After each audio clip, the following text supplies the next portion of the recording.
There's roughly around 5 million people that have been displaced from Iraq, forcibly displaced.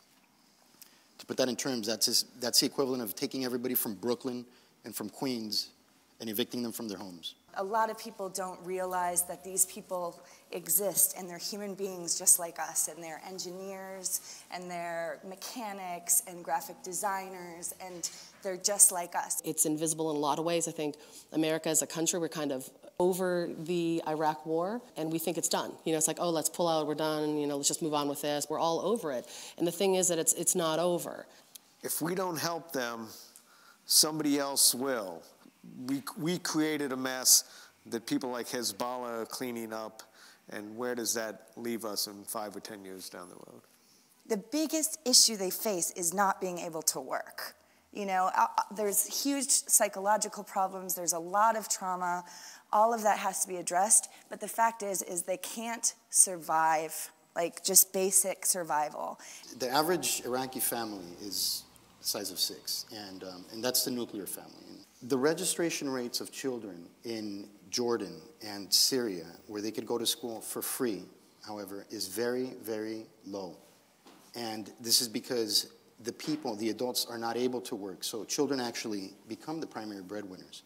So they're forced to work, okay, in these underground income generation type of jobs. Then at some point in time, they're going to be 20 years old and have the education of a 3rd grader, and that's not going to be useful. And they're going to have no upward mobility in terms of jobs. The Iraqi people are very proud people, and they're very hurting people. There are women that are baking and selling baked goods. They're really trying to, as much as they can, get themselves up. You know, it's not just a story of crisis, but these are resilient people. They have been through a lot. In the previous 5 years, the United States has barely accepted 45,000 refugees from Iraq out of 4 million.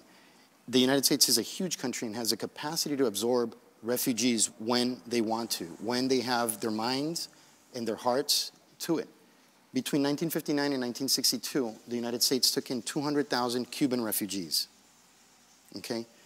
In 1975, after the fall of Saigon, the United States took in 130,000 Vietnamese refugees.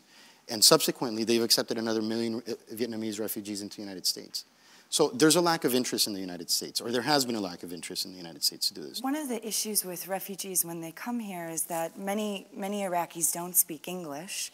And so as we increase the amount of people who come into the country, we also have to increase services that are provided here so they're actually successful. I don't know if any of you have read any of the articles about Iraqis selling everything and going back. Iraqis are coming over here, and nobody's being nice to them, and in fact, people are being suspicious of them and cruel to them. If we do nothing else, and you come across an Iraqi somewhere, be nice to them. There's people who have come to America and who have said, can't do it, going back where I'm probably going to be killed. The way that we can help is by informing people of this situation.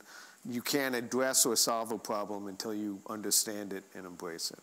I think one of the more difficult things is the level of violence and torture is so immense. It's very difficult for all of us to put ourselves in those shoes because it's so different than many of our experiences. And I think as artists and journalists, our job is to try to help the viewer or the reader empathize and fill them out that they're more than the torture, that they had these full lives, that they had free education under Saddam, that they're not jihadists and terrorists and all this other language that's been used to describe the Iraqi people. And I think that's the biggest challenge, is to really help people empathize and put themselves in their shoes. My main takeaway was people asking, let us make a home. I just want a home. I want my children to have a future. I don't care about myself. Leave me, but take my child to America. Take my child to Sweden, Australia. I don't care where. Just let us have a life. Let us start over and have some kind of a life. I can't go back. I can't stay here. Let me go forward and let my child have some kind of hope for the future.